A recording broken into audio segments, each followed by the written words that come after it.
A very warm welcome to our viewers of Punkt, and a very warm welcome to our special guest today, Iratxe García, leader of the S&D Socialists and Democrats group in the European Parliament. Welcome to you. Thanks a lot for this opportunity. The European Parliament is expected to launch an inquiry into Pegasus, into how it was misused, how it was used illegally across Europe. It is supposed to kick off in April. The question for you is how likely it is that this inquiry is going to be set up, and also what competences it's going to have. What happens, for example, if someone who is accused of misusing Pegasus, of breaking the law, what if they don't want to turn up before the inquiry? Will it have any power to force someone to come and speak before it? First of all, we are discussing and we are in the negotiation with other groups about this inquiry committee. We don't know exactly when it will start, maybe in March, maybe in April, but in any case we need to define the calendar, the scope and the real work in this inquiry committee.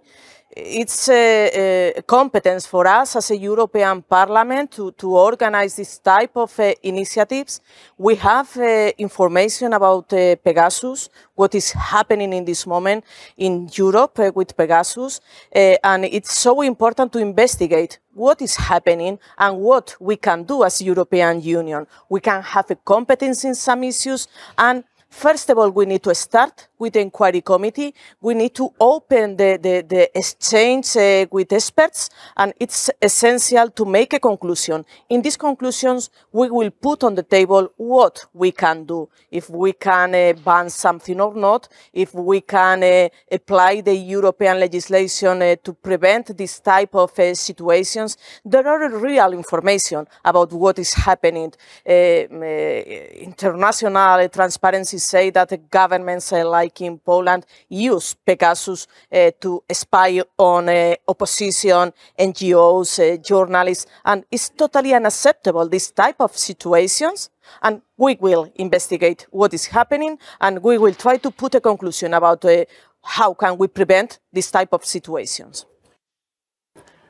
The next question for you is regarding a European watchdog, the European Data Protection Supervisor, which has said a few days ago that it would like Pegasus to be banned across the continent and the whole of the EU because it breaches the very basic values of democracy and rule of law in Europe. What do you think of that? Is there going to be a chance to ban Pegasus? The whole thing?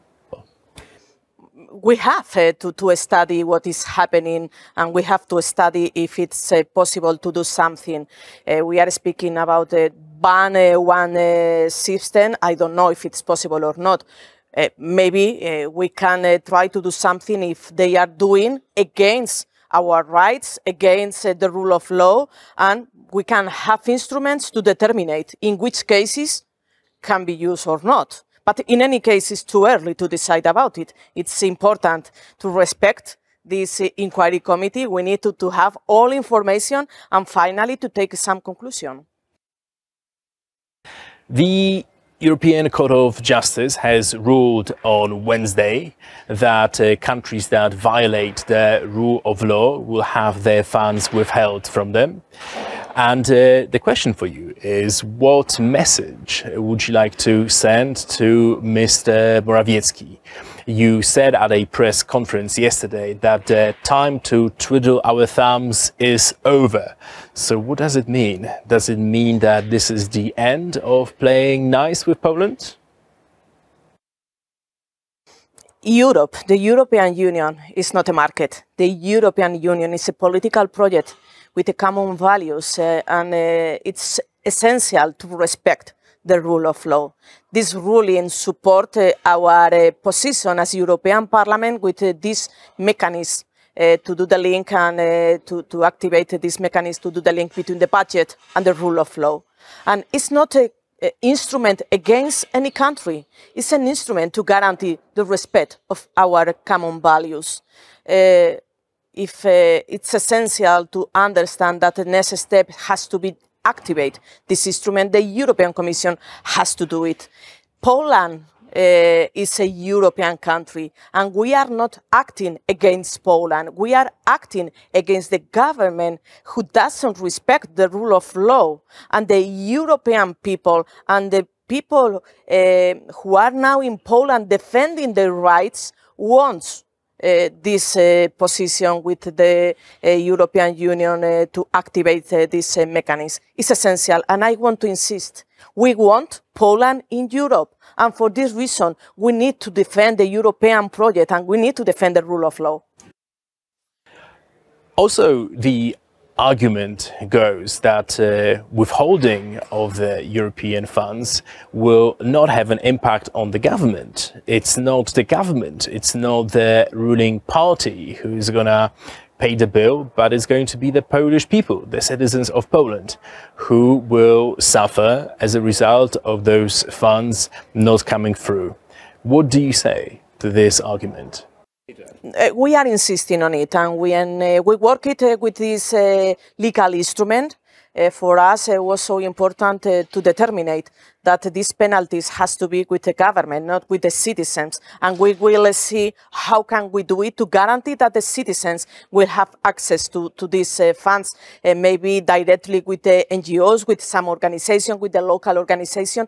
But in any case, it's essential to activate the penalties. I was in Poland, and pro-European people asked me, Iratxe, the socialists has to support this idea because it's the only instrument that we have to defend their rights. It's essential. And I think that today is a victory for the people who defend the rights in Europe.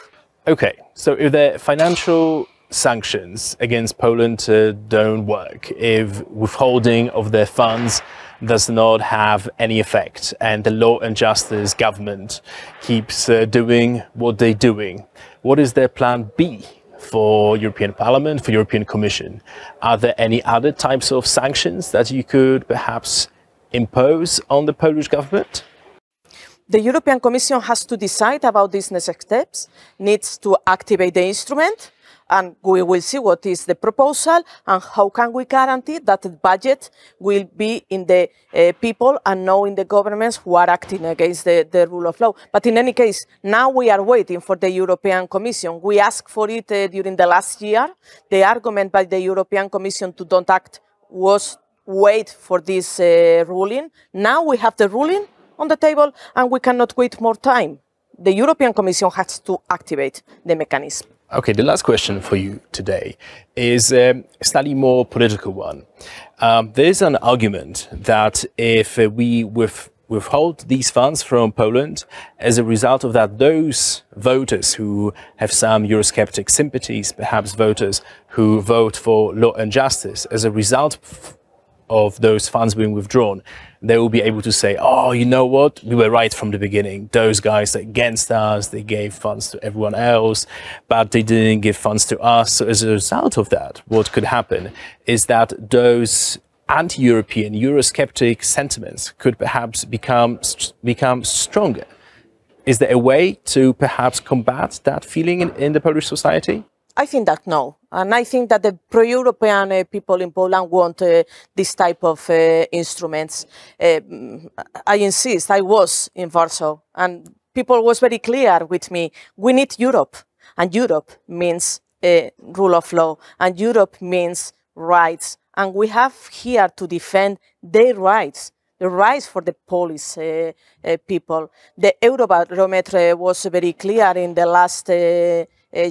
In Poland, is the highest support for the European project. And we have to work for these people, for the people who has truth with the European project, because Europe means to defend their rights. And we will be with them. They cannot forget it. Brilliant. We'll keep our fingers crossed for that. And thank you very much to our viewers today. Mine and your guest was Iratxe García Pérez, the leader of Socialists and Democrats group in the European Parliament. Thank you and goodbye.